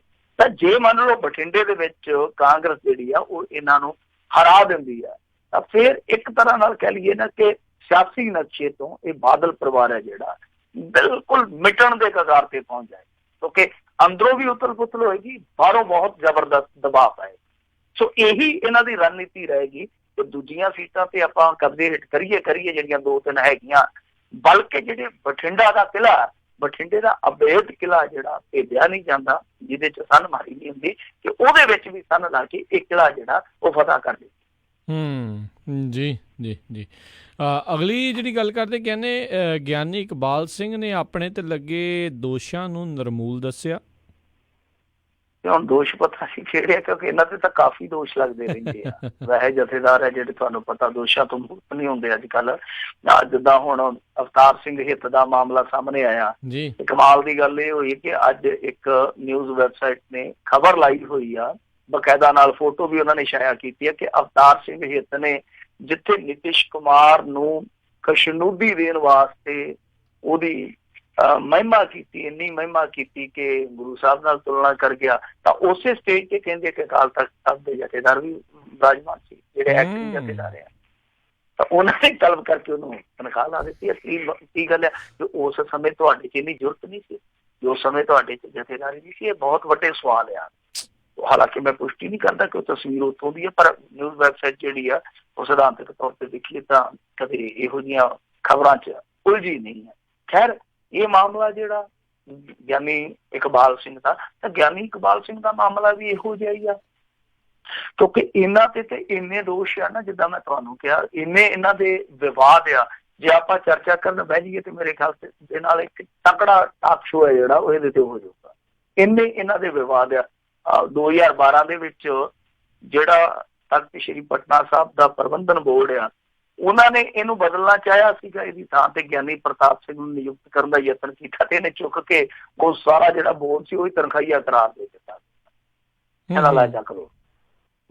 ਇਹਨੇ ਇੱਕ ਵਾਰੀ ਗਿਆਨੀ ਗੁਰਬਚਨ ਸਿੰਘ, ਉਦੋਂ ਮੇਰੇ ਖਿਆਲ ਦੇ ਨਾਲ ਹੈਡ ਗ੍ਰੰਥੀ ਹੁੰਦਾ ਸੀ, ਜੋਗਿੰਦਰ ਸਿੰਘ ਵਧਾਂਤੀ ਹੋਰੀ ਹੁੰਦੇ ਸੀ, ਨੰਦਗੜ੍ਹ ਸਾਹਿਬ ਹੁੰਦੇ ਸੀ, ਇਹਨਾਂ ਸਾਰਿਆਂ ਨੂੰ ਤਨਖਾਹੀਆ ਕਰਾਰ ਦਿੱਤਾ ਸੀਗਾ ਚੱਕ ਕੇ। ਤੇ ਫਿਰ ਜਦੋਂ ਇਹ ਅੰਮ੍ਰਿਤਸਰ ਗਿਆ ਤੇ ਉੱਥੇ ਜਿਹੜਾ ਹੈਗਾ ਸੀਗਾ ਜਥੇਦਾਰ ਦਾ ਉਸ ਸਮੇਂ ਦਾ ਸੈਕਟਰੀ, ਉਹਨੇ ਇਹਨੂੰ ਨਹੀਂ ਸੀ ਅੰਦਰ ਵੜਨ ਦਿੱਤਾ। ਇਹੋ ਜਿਹਾ ਹਾਲ ਰਿਹਾ। ਫਿਰ ਗੁਰੂ ਗੋਬਿੰਦ ਸਿੰਘ ਦੇ ਆਉਣ ਬਾਰੇ ਭਵਿੱਖਬਾਣੀ ਕਰਨੀ, ਕਿੰਨੇ ਵਿਵਾਦ, RSS ਦੇ ਨਾਲ ਚੀਜ਼ ਸਾਂਝੀ ਕਰਨੀ, ਜਦ ਕਿ ਆਪ ਹੀ ਇਹਨਾਂ ਨੇ ਹੁਕਮਨਾਮਾ ਜਾਰੀ ਕੀਤਾ ਹੋਇਆ RSS ਦੇ ਖਿਲਾਫ। ਜੋ ਇਸ ਤਰ੍ਹਾਂ ਦੇ ਬਹੁਤ ਸਾਰੇ ਵਿਵਾਦ ਆ, ਔਰ ਉਹਨਾਂ ਵਿਵਾਦਾਂ ਦੇ ਵਿੱਚੋਂ ਸਭ ਤੋਂ ਵੱਡਾ ਵਿਵਾਦ ਜਿਹੜਾ ਗਿਆਨੀ ਇਕਬਾਲ ਸਿੰਘ ਦਾ ਇਹ ਆ ਸ਼ਾਦੀ ਨੂੰ ਲੈ ਕੇ। ਹੁਣ ਪਿੱਛੇ ਜੇ ਇਹਨਾਂ ਦੀ ਜਿਹੜੀ ਦੂਸਰੀ ਵਾਈਫ ਸੀਗੀ, ਤਾਂ ਉਹ ਮੀਡੀਆ ਦੇ ਸਾਹਮਣੇ ਆ ਗਈ। ਉਹਨਾਂ ਨੇ ਬਹੁਤ ਸੰਗੀਨ ਦੋਸ਼ ਲਾਏ ਸੀਗੇ ਇਹਨਾਂ ਦੇ। ਤਾਂ ਹੁਣ ਇਹਨਾਂ ਨੇ ਉਹਨਾਂ ਦੋਸ਼ਾਂ ਦਾ ਜਵਾਬ ਦਿੱਤਾ। ਹਾਲਾਂਕਿ ਵਿੱਚ ਗਿਆਨੀ ਗੁਰਬਚਨ ਸਿੰਘ ਨੂੰ ਵੀ ਵਲੇਟ ਗਏ ਆ, ਵਿੱਚ ਮੀਡੀਆ ਵਾਲੇ ਨੂੰ ਵੀ ਵਲੇਟ ਗਏ ਆ, ਕਈਆਂ ਨੂੰ ਵਲੇਟ ਗਏ ਆ, ਕਈਆਂ ਨੂੰ ਚੇਤਾਵਨੀ ਵੀ ਦੇ ਗਏ ਕਿ ਮੈਂ ਕਾਨੂੰਨੀ ਕਾਰਵਾਈ ਕਰੂੰਗਾ। ਪਰ ਇੱਕ ਚੀਜ਼ ਦਾ ਇਹਨਾਂ ਨੇ ਜਿਹੜਾ ਖੁਲਾਸਾ ਕੀਤਾ ਉਹ ਇਹ ਆ ਕਿ ਇਹਨਾਂ ਦੀ ਤੀਸਰੀ ਮੈਰਿਜ ਆ। ਪਹਿਲਾ ਜਿਹੜਾ ਵਿਆਹ ਹੋਇਆ ਸੀ, ਕਹਿੰਦੇ ਜੀ ਕਿਸੇ ਕਾਰਨ ਪਤਨੀ ਛੱਡ ਗਈ, ਮੈਂ ਸੇਵਾ ਸੂਬਾ 'ਚ ਰਹਿੰਦਾ ਸੀਗਾ ਤੇ ਚਲੋ ਉਹ ਚਲੇ ਗਈ। ਫਿਰ ਮੈਨੂੰ ਚੱਕ ਚਕਾ ਕੇ ਦੂਸਰਾ ਵਿਆਹ ਕਰਵਾਉਣਾ ਪਿਆ, ਕਿਉਂਕਿ ਕੁਛ ਵਿੱਚ ਬੰਦੇ ਪੈ ਗਏ। ਤੇ ਇਹ ਜਿਹੜੀ ਦੂਸਰੀ ਵਾਈਫ ਸੀਗੀ, ਇਹ ਮੇਰੇ 1 ਸਾਲ ਵੱਡੀ ਸੀ, ਪਰ ਜਿਵੇਂ ਇਹਨੇ ਸ਼ਾਦੀ ਕੀਤੀ ਮੇਰੇ ਨਾਲ, ਉਸ ਤੋਂ ਬਾਅਦ ਇਹਦਾ ਤੇਵਰ ਹੈ ਜਿਹੜਾ ਬਦਲ ਗਿਆ। ਇਹ ਮੈਨੂੰ ਬਲੈਕਮੇਲ ਕਰਨਾ ਸ਼ੁਰੂ ਕਰ ਦਿੱਤਾ, ਫਲਾਹ ਕਰਨਾ ਸ਼ੁਰੂ ਕਰ ਦਿੱਤਾ। ਜਦ ਕਿ ਕਹਿੰਦਾ ਕਿ ਮੈਂ ਪਹਿਲਾਂ ਹੀ ਸ਼ਰਤ ਰੱਖੀ ਸੀਗੀ ਕਿ ਦੇਖੋ ਬੱਚਿਆਂ ਦੀ ਸਾਂਭ ਸੰਭਾਲ ਤੁਸੀਂ ਕਰਨੀ ਆ, ਬਾਕੀ ਤੁਹਾਡਾ ਮੇਰਾ ਕੋਈ ਰਿਸ਼ਤਾ ਨਹੀਂ। ਜਦ ਕਿ ਇਹਦੀ ਪਤਨੀ, ਦੂਸਰੀ ਪਤਨੀ ਹੋਣ ਦਾ ਦਾਅਵਾ ਕਰਨ ਵਾਲੀ ਬੀਬੀ ਨੇ ਦੋਸ਼ ਲਾਇਆ ਸੀਗਾ ਮੇਰੇ ਘਰ ਔਲਾਦ ਨਹੀਂ ਹੋਈ ਇਸ ਕਰਕੇ ਕਿਉਂਕਿ ਪਹਿਲੀ ਪਤਨੀ ਦੀ ਔਲਾਦ ਸੀ ਇਹਦੇ ਕੋਲ। ਇਹਨੇ ਵਿਤਕਰਾ ਕਰਨਾ ਸ਼ੁਰੂ ਕਰ ਦਿੱਤਾ, ਕੁੱਟਮਾਰ ਕਰਨੀ ਸ਼ੁਰੂ ਕਰ ਦਿੱਤੀ। ਉਹ ਮੀਡੀਆ ਦੇ ਸਾਹਮਣੇ ਆ ਕੇ ਬੋਲ ਰਿਹਾ। ਸੋ ਉਹਨਾਂ ਤੇ ਇਹ ਵੀ ਕਿਹਾ ਕਿ ਤੀਸਰੀ ਵੀ ਸ਼ਾਦੀ ਹੋਈ ਹੈ। ਇਹਨਾਂ ਤੇ ਇਹ ਦੋਸ਼ ਲੱਗਾ ਸੀਗਾ ਕਿ ਇਹਨਾਂ ਨੇ 1 ਤੋਂ ਵੱਧ ਵਿਆਹ ਕਰਵਾਏ ਆ, ਔਰ ਦੂਸਰੀ ਬੀਵੀ ਜਿਉਂਦੇ ਹੋਣ ਦੇ ਬਾਵਜੂਦ ਦੂਸਰਾ ਵਿਆਹ ਹੋਇਆ। ਤਾਂ ਇਹ ਇੱਕ ਦੋਸ਼ ਸੀ ਜਿਹਦੀ ਸ਼ਿਕਾਇਤ ਵੀ ਚਲੇ ਗਈ ਅਕਾਲ ਤਖ਼ਤ ਤੇ। ਇਹਨਾਂ ਨੇ ਜਵਾਬ ਦਿੱਤਾ, ਕਹਿੰਦੇ ਕਿ ਬਿਲਕੁਲ ਦੋਸ਼ ਜਿਹੜੇ ਆ ਨਿਰਾਧਾਰ ਆ, ਜਦਕਿ ਇਹਨਾਂ ਤੇ ਉਲਟਾ ਦੋਸ਼ ਹੈ ਜਿਹੜੇ ਆਪਣੀ ਦੂਸਰੀ ਬੀਵੀ ਤੇ ਵੀ ਲਾਏ ਆ। ਖੈਰ, ਇਹ ਜਥੇਦਾਰਾਂ ਦੀ ਹੁਣ ਤੁਸੀਂ ਦੇਖ ਲਓ ਕਿ ਕਿਸ ਤਰ੍ਹਾਂ ਦੀ ਸ਼ਖਸੀਅਤ ਬਣ ਗਈ ਆ ਕਿ ਇੱਥੇ ਨਾ ਸਿਰਫ ਉਹਨਾਂ ਦੇ ਫੈਸਲਿਆਂ ਤੇ ਵਿਵਾਦ ਹੋਣ ਡਿਆ, ਉਹਨਾਂ ਦੀ ਨਿੱਜੀ ਜ਼ਿੰਦਗੀ ਬਾਰੇ ਵੀ ਵਿਵਾਦ ਇੰਨੇ ਜ਼ਿਆਦਾ ਜਿਵੇਂ ਮੈਂ ਤੁਹਾਨੂੰ ਅੱਗੇ ਕਿਹਾ ਕਿ ਜੇ ਚਰਚਾ ਕਰਨ ਤੁਰ ਪਈਏ ਤਾਂ ਮੇਰੇ ਖਿਆਲ ਦੇ ਨਾਲ ਆਪਾਂ ਵੀ ਬਹੁਤ ਗਾਂਹ ਲੰਘ ਜਾਵਾਂਗੇ। ਜੀ ਜੀ ਜੀ। ਅਗਲੀ ਜਿਹੜੀ ਗੱਲ ਕਰਦੇ, ਕਹਿੰਦੇ RTA ਸਿਸਟਮ ਤੇ ਸਰਕਾਰ U-turn ਲੈਣ ਦੀ ਤਿਆਰੀ ਆ। ਦੇਖੋ, ਇਹਨਾਂ ਨੇ DTO ਜਿਹੜੇ ਸੀਗੇ ਉਹ ਸਾਰੇ ਖਤਮ ਕਰਕੇ RTA ਸਿਸਟਮ ਲਿਆਂਦਾ ਸੀਗਾ। ਮਤਲਬ ਕਿ RTA ਗਠਨ ਕੀਤਾ ਸੀਗਾ, ਜਿਹਨਾਂ ਨੂੰ ਆਪਾਂ ਰੀਜਨਲ ਟਰਾਂਸਪੋਰਟ ਅਥਾਰਟੀ ਕਹਿੰਦੇ ਆ ਜੀ। ਇਹਨਾਂ ਨੇ DTO ਸਿਸਟਮ ਖਤਮ ਕਰਨ ਤੋਂ ਬਾਅਦ ਜਿੱਦਾਂ ਬਠਿੰਡੇ ਦੇ ਨਾਲ ਮਾਨਸਾ ਲਾ ਦਿੱਤਾ, ਫਰੀਦਕੋਟ ਨੂੰ ਫਰੀਦਕੋਟ ਤੇ ਮੁਕਤਸਰ ਦਾ ਬਣਾ ਦਿੱਤਾ, ਫਿਰੋਜ਼ਪੁਰ ਨੂੰ ਫਿਰੋਜ਼ਪੁਰ ਤੇ ਫਾਜ਼ਿਲਕਾ ਦਾ ਬਣਾ ਦਿੱਤਾ। ਯਾਨੀ ਇਸ ਤਰ੍ਹਾਂ ਦਾ ਕੰਮ ਕੀਤਾ ਸੀਗਾ। ਇਹ ਇਹਨਾਂ ਦਾ ਪੈਟਰਨ ਸੀਗਾ ਕਿ ਇੱਕ ਜ਼ਿਲ੍ਹੇ ਦੇ ਨਾਲ ਇੱਕ ਐਡੀਸ਼ਨ ਜ਼ਿਲ੍ਹਾ ਲਾ ਦਿੱਤਾ। ਫਿਰ ਇਸ ਤੋਂ ਇਲਾਵਾ ਜਿੱਦਾਂ ਡਰਾਈਵਿੰਗ ਲਾਇਸੈਂਸ ਵਾਲਾ ਕੰਮ ਸੀਗਾ ਉਹ ਤਹਿਸੀਲਾਂ 'ਚ ਪਹੁੰਚਾ ਦਿੱਤਾ। ਤਾਂ ਇਹਦੇ ਨਾਲ ਇੱਕ ਸਮੱਸਿਆ ਪੈਦਾ ਹੋ ਗਈ। ਇੱਕ ਤੇ ਹੇਠਲੇ ਪੱਧਰ ਤੇ ਕੰਮ ਜ਼ਿਆਦਾ ਵੱਧ ਗਿਆ। ਦੂਸਰਾ ਇਹ ਕਿ ਮੰਨ ਲਓ ਹੁਣ ਮੁਕਤਸਰ ਦੇ ਬੰਦੇ ਨੇ ਕੰਮ ਕਰ ਜਾਣਾ, ਰੀਨਿਊ ਕਰਾਉਣ ਦਾ ਜਾਂ ਕਿਸੇ ਵੀ ਪ੍ਰਕਾਰ ਦਾ ਕੋਈ ਹੋਰ ਕੰਮ ਆ, ਤਾਂ ਉਹਨੂੰ ਆਪਣੇ ਜ਼ਿਲ੍ਹਾ ਹੈਡਕੁਆਟਰ ਦੀ ਥਾਂ ਤੇ ਮੁਕਤਸਰ ਤੋਂ ਅੱਗੇ 40-50 ਕਿਲੋਮੀਟਰ ਫਰੀਦਕੋਟ ਜਾਣਾ ਪੈਂਦਾ। ਤਾਂ ਲੋਕਾਂ ਨੇ ਫਿਰ ਬੇਸ਼ੁਮਾਰ ਸ਼ਿਕਾਇਤਾਂ ਕੀਤੀਆਂ। ਉਹ ਕਹਿੰਦੇ ਕਿ ਕਿਸ ਤਰ੍ਹਾਂ ਦਾ ਪ੍ਰਬੰਧ ਕੀਤਾ ਤੁਸੀਂ, ਇਹਦੇ ਨਾਲ ਤਾਂ ਉਹੀ ਸਿਸਟਮ ਚੰਗਾ ਸੀਗਾ ਕਿ ਸਾਡੀਆਂ ਖੱਜਲ ਖੁਆਰੀਆਂ ਜਿਹੜੀਆਂ ਉਹ ਵੱਧ ਗਈਆਂ, ਤੁਹਾਡਾ ਪਤਾ ਨਹੀਂਗਾ ਮਾਲੀਆ ਵਧਿਆ ਜਾਂਦੀ ਰੱਖਿਆ। ਤਾਂ ਹੁਣ ਦੱਸਦੇ ਆ ਕਿ ਇਹ ਵਿਚਾਰ ਕੀਤਾ ਜਾ ਰਿਹਾ ਕਿ ਜਿਹੜਾ RTA ਸਿਸਟਮ ਆ ਉਹਨੂੰ ਫੇਰ ਖਤਮ ਕਰਕੇ ਦੁਬਾਰ ਤੋਂ ਉਹੀ ਜਿਹੜਾ ਸਿਸਟਮ ਸ਼ੁਰੂ ਕਰ ਦਿੱਤਾ ਜਾਵੇ ਜਿਹਨੂੰ ਇੱਕ ਵਾਰੀ ਇਹਨਾਂ ਨੇ ਮੁਕਾਇਆ। ਸੋ ਇਹ ਸਾਡੀ ਸਰਕਾਰ ਦਾ ਰੰਗ ਆ, ਇਹੀ ਗੌਰਮੈਂਟ ਦਾ ਰੰਗ ਆ ਕਿ ਗੌਰ ਕਰੀ ਜਾਂਦੀ ਆ, ਗੌਰ ਕਰੀ ਜਾਂਦੀ ਆ, ਮਿੰਟ ਤੇ ਗੌਰ ਕਰੀ ਜਾਂਦੀ ਆ। ਜੇ ਕਰਦੀ ਆ ਤਾਂ ਇਹੋ ਜਿਹੇ ਕੰਮ ਵੀ ਕਈ ਵਾਰ ਕਰਦੀ ਆ ਕਿ ਉਹ ਪੁੱਠੇ ਫੇਰ ਦੁਬਾਰਾ ਕਰਨੇ। ਸੋ ਜੱਟ ਪੁੱਠਿਆਂ ਕੰਮਾਂ ਦਾ ਸ਼ੌਂਕੀ, ਉਹ ਗਾਣਾ ਆਇਆ ਸੀਗਾ ਨਾ ਜਿੱਦਾਂ, ਤਾਂ ਗੌਰਮੈਂਟ ਵੀ ਸਾਡੀ ਸ਼ਾਇਦ ਪੁੱਠਿਆਂ ਕੰਮਾਂ ਦੀ ਸ਼ੌਂਕੀ ਆ। ਜੀ ਜੀ। ਅਗਲੀ ਜਿਹੜੀ ਗੱਲ ਕਰਦੇ, ਕਹਿੰਦੇ ਚੰਡੀਗੜ੍ਹ ਤੇ ਪੰਜਾਬ ਚੋਂ ਕਿਉਂ ਵਧਣ ਲੱਗੇ ਜਿਹੜੇ ਕੁਸ਼ਟ ਰੋਗੀ? ਇਹਨੂੰ ਕੁਸ਼ਟ ਰੋਗੀ, ਗੋੜ ਦੇ ਰੋਗੀ ਕਹਿੰਦੇ ਆ ਜਿਨ੍ਹਾਂ ਨੂੰ ਆਮ ਤੌਰ ਤੇ ਜਿਹਨੂੰ ਕੁਸ਼ਟ ਰੋਗ ਹੋ ਜਾਂਦਾ ਉਹਨੂੰ ਕੋਹੜੀ ਕਿਹਾ ਜਾਂਦਾ। ਬੜੀ ਜ਼ਿੰਦਗੀ ਉਹ ਤੁਹਾਨੂੰ ਪਤਾ ਹੀ ਇਹੋ ਜਿਹੀ ਬਣ ਜਾਂਦੀ, ਕੁਝ ਸਮਾਜੀ ਤਾਣਾ ਬਾਣਾ ਇਹੋ ਜਿਹਾ, ਕੁਝ ਇਲਾਜ ਦੀ ਵਿਵਸਥਾ ਇਹੋ ਜਿਹੀ ਆ ਕਿ ਲੋਕ ਉਹਨਾਂ ਨੂੰ ਉਹਨਾਂ ਦੇ ਹਾਲ ਤੇ ਛੱਡ ਦਿੰਦੇ ਆ। ਕੋਹੜੀ ਆਸ਼ਰਮ ਜਿਹੜੇ ਆ ਉਹ ਸਾਡੇ ਹਰੇਕ ਸ਼ਹਿਰ ਦੇ ਵਿੱਚ ਤਕਰੀਬਨ ਵੇਖੇ ਜਾ ਸਕਦੇ ਆ। ਤਾਂ ਦੇਖੋ ਇੰਡੀਆ ਨੂੰ ਵੈਸੇ ਤੇ ਇਹਨਾਂ ਨੇ ਕੁਸ਼ਟ ਮੁਕਤ ਐਲਾਨਿਆ ਹੋਇਆ ਜਿੰਨੀ ਕੁ ਮੈਨੂੰ ਜਾਣਕਾਰੀ ਆ, ਪਰ ਦੱਸਦੇ ਕਿ ਚੰਡੀਗੜ੍ਹ ਦੇ ਵਿੱਚੋਂ ਵੀ ਕੁਛ ਮਾਮਲੇ ਆ ਜਿਹੜੇ ਉਹ ਨਿਕਲੇ। 2017 ਚ 32 ਮਾਮਲੇ ਜਿਹੜੇ ਇਕੱਲੇ ਪਟਿਆਲੇ ਚੋਂ ਨਿਕਲੇ ਆ। ਚੰਡੀਗੜ੍ਹ ਚ ਤੇ ਨਿਕਲੇ ਆ 32 ਮਾਮਲੇ ਆ ਜਿਹੜੇ ਉਹ ਪਟਿਆਲੇ ਜ਼ਿਲ੍ਹੇ ਚੋਂ ਨਿਕਲੇ, ਇਕੱਲੇ ਪਟਿਆਲੇ ਜ਼ਿਲ੍ਹੇ ਚੋਂ। ਤਾਂ ਇਹ ਇੱਕ ਬਹੁਤ ਵੱਡੀ ਗੱਲ ਹੈ ਕਿ 2004 ਚ ਮੇਰੇ ਖਿਆਲ ਦੇ ਨਾਲ ਭਾਰਤ ਨੂੰ ਕੋਹੜ ਰੋਗ ਤੋਂ ਮੁਕਤ ਦੇਸ਼ ਐਲਾਨਿਆ ਗਿਆ ਸੀਗਾ। ਤਾਂ ਉਸ ਤੋਂ ਬਾਅਦ ਜਿਸ ਤਰੀਕੇ ਨਾਲ ਪੰਜਾਬ ਦੇ ਵਿੱਚੋਂ ਇੱਕ ਜ਼ਿਲ੍ਹੇ ਅੰਦਰੋਂ ਇੰਨਾ ਵੱਡਾ ਅੰਕੜਾ ਆ ਜਾਣਾ, ਇਹ ਆਪਣੇ ਆਪ ਦੇ ਵਿੱਚ ਬਹੁਤ ਚਿੰਤਾਜਨਕ ਗੱਲ ਹੈ, ਖਾਸ ਤੌਰ ਤੇ ਪੰਜਾਬੀਆਂ ਦੀ, ਕਿਉਂਕਿ ਪੰਜਾਬੀਆਂ ਦਾ ਪੌਣ ਪਾਣੀ ਔਰ ਉਹਨਾਂ ਦੀ ਖੁਰਾਕ ਹੈ ਜਿਹੜੀ ਉਹ ਇੱਧਰਲੇ ਪਾਸੇ ਧੱਕ ਕੇ ਲੈ ਗਈ ਹੈ ਕਿ ਕੈਂਸਰ, ਕਾਲਾ ਪੀਲੀਆ, ਅੰਤੜੀ ਰੋਗ, ਪਤਾ ਨਹੀਂ ਕਿਆ ਰੋਗ ਹੈ ਜਿਹੜੇ ਪੰਜਾਬੀਆਂ ਨੂੰ ਚਿੰਬੜੇ ਪਏ ਆ। ਤਾਂ ਕੁਸ਼ਟ ਰੋਗ ਮੁਕਤ ਭਾਰਤ ਦੇ ਵਿੱਚ ਇਸ ਤਰ੍ਹਾਂ ਦਾ ਅੰਕੜਾ ਇੱਕ ਪੰਜਾਬ ਦੇ ਜ਼ਿਲ੍ਹੇ ਚੋਂ ਆ ਜਾਣਾ ਵਾਕਿਆ ਬਹੁਤ ਖਤਰਨਾਕ ਸਾਬਤ ਹੋ ਸਕਦਾ ਸਾਡੇ। ਜੀ ਜੀ। ਤੇ ਮਿੰਟੂ ਜੀ ਬਹੁਤ ਬਹੁਤ ਤੁਹਾਡਾ ਧੰਨਵਾਦ ਕਰਦੇ ਹਾਂ, ਤੁਸੀਂ ਸਾਡੇ ਨਾਲ ਜੁੜੇ, ਇਹਨਾਂ ਖਬਰਾਂ ਬਾਰੇ ਸਾਨੂੰ ਜਾਣਕਾਰੀ ਦਿੱਤੀਆਂ। ਅਗਲੀ ਵਾਰ ਤੱਕ ਲਈ ਬੜੀ ਮਿਹਰਬਾਨੀ, ਪਿਆਰ ਭਰੀ ਸਤਿ ਸ਼੍ਰੀ ਅਕਾਲ ਜੀ। ਸਤਿ ਸ਼੍ਰੀ ਅਕਾਲ ਜੀ। ਸਰੋਤਿਓ, ਇੱਥੇ ਸਾਡਾ ਅੱਜ ਦਾ ਪ੍ਰੋਗਰਾਮ ਸਮਾਪਤ ਹੈ। ਮਿਲਦੇ ਹਾਂ ਅਗਲੀ ਵਾਰ। ਪਿਆਰ ਭਰੀ ਜ਼ਿੰਦਗੀ। ਸਤਿ ਸ਼੍ਰੀ ਅਕਾਲ। ਜਿਉਂਦੇ ਵਾਸਤੇ ਰਹੋ, ਹੱਸਦੇ ਖੇਲਦੇ ਰਹੋ, ਸੁਣਦੇ ਰਹੋ ਪੰਜਾਬੀ ਰੇਡੀਓ USA।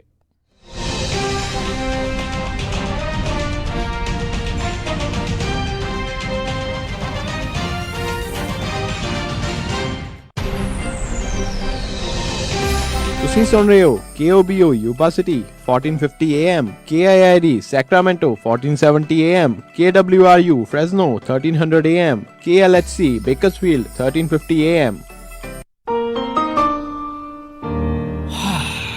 ਵੈਸੇ ਬੰਦੇ ਦੀ ਲਾਈਫ ਵੀ ਨਾ ਇੱਕ ਟੈਨਸ਼ਨ ਹੈ। ਘਰ ਦੀ ਟੈਨਸ਼ਨ, ਕਾਰੋਬਾਰ